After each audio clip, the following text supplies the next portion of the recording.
Hello, I am Pamela Watson, the chapter president of the Columbus, Georgia chapter of Jack and Jill of America Incorporated.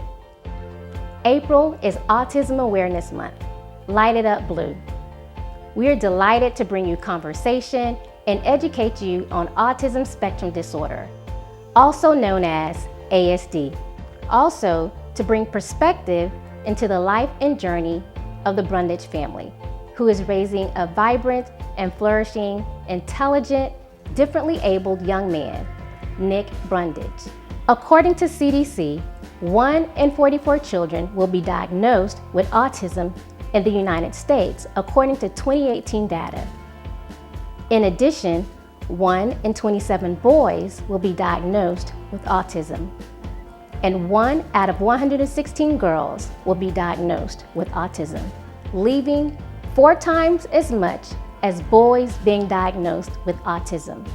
Please allow me to introduce to you the Brundidge family. Hello, my name is Kim Brundidge. These are my sons, Zachary, and my 1 in 27, Nicholas. We are half of the Brundidge family. I also have 2 daughters, Taylor and Cameron, and my husband, Antoine. And we are here to discuss how life has been in this world of autism. Well, when Nicholas was about, let's say, a year and a half, I noticed that his communication levels had dropped off. He would not express himself very well. He would point to things that he wanted.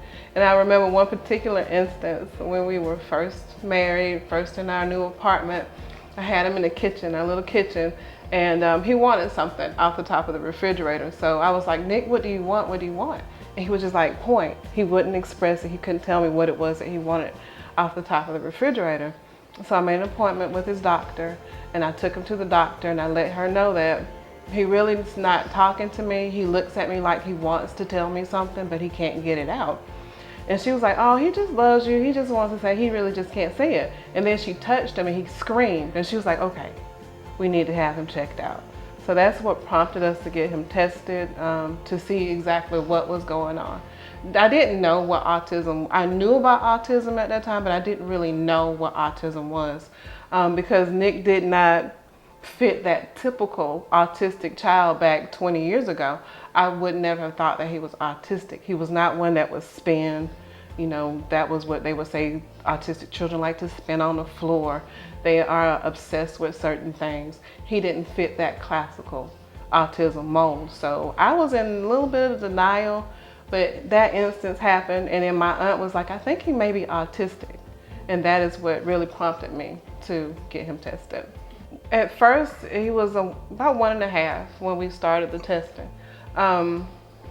We went through the battery of tests, took him to another psychologist. She said that he was significantly developmentally delayed, did not say autism.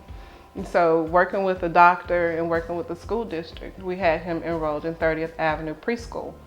And 30th Avenue at that time catered to differently abled children, not just autistic children, children who were any type of disability. They were at 30th Avenue. So he was in class with his first teacher, Miss Lopez, who we loved, and Miss Hercules.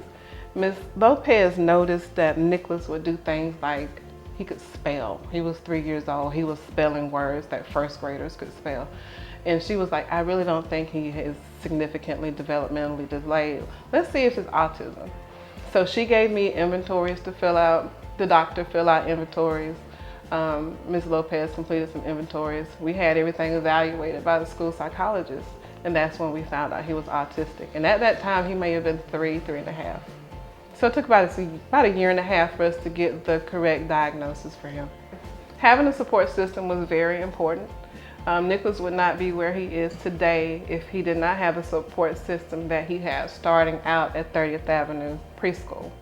We were fortunate enough that when he finally went to kindergarten, he actually went to Dawson Elementary, so we'll put that plug out for Dawson Elementary School.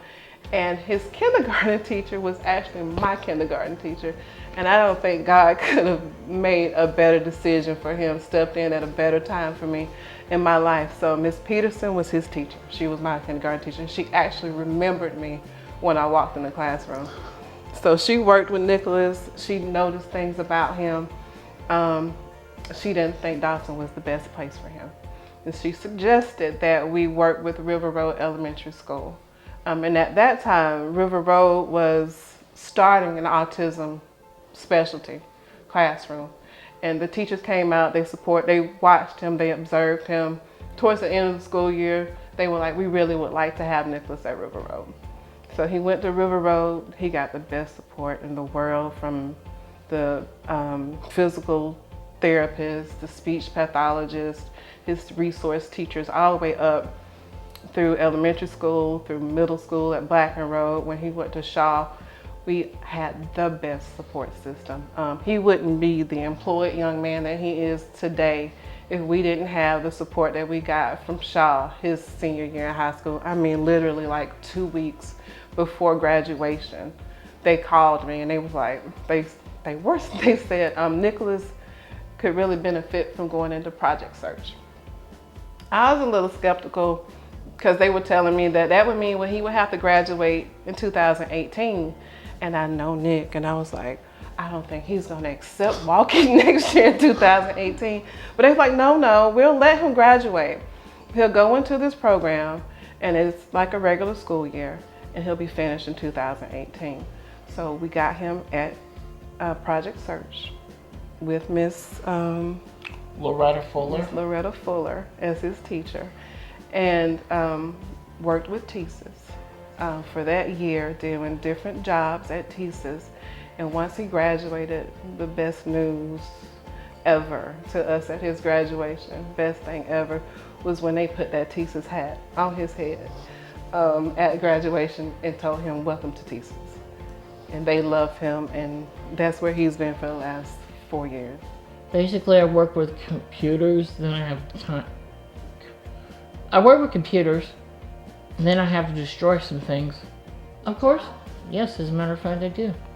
I work for 5 days, from 8 a.m. to 12 p.m. for 4 hours. I'm part-time. Growing up, we were always really close to each other. We really had the same interests. Like, I love my imagination, he loved his imagination, so we used to play with each other, invent scenarios in our head and act those out. We were interested in the same kind of animated things like Pokemon and all that kind of stuff, and we still connect with that video games and stuff like that as young adults. And I guess his interactions with other people really inspire me, because Nick's very popular and he's very sociable and very able to connect with people on a different level. And I really admire that, because I sometimes struggle with that. And his connections with other people have manifested in opportunities and connections with me, because our teachers are the same or similar throughout high school and throughout my whole academic education. And even into college, I have a professor who knew Nicholas from high school and still has drawings that he made for him. And it's just like, I really, really admire his connection with me, and I really admire his connection with other people. And I guess that's one of my favorite things about growing up with Nick. I would say to people with differently abled siblings that are my age to love them, as simply as that, in whatever way that means, whether that's support them through difficult times, whether that's educating people around you who are ignorant to sort of the situation you're going through or that they're going through. It's important to have that connection with them and to really understand who they are, both as a person who is differently abled, but also just as a normal person, because his autism is just a matter of fact. The same way that your hair color is black or brown, or that you're tall or short, is just a fact of who he is.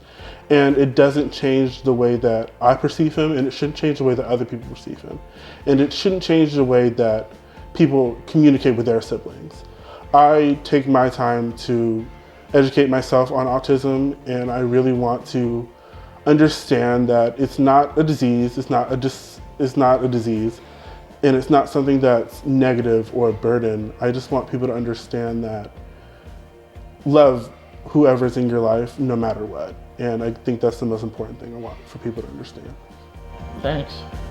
As a parent, what I would like to share with families with differently abled children, especially children who are autistic, is that they are not suffering. One thing I've never said that Nick suffers from autism, because autism, as Zachary said, is just a fact of life. Autism is just one component of what Nicholas is. Nicholas is also caring. Nicholas is creative. Nicholas is intelligent. He is so much more than just autism. And I don't want people to just see autism when they look at Nicholas. I want them to see a vibrant young man who is very intelligent and loving.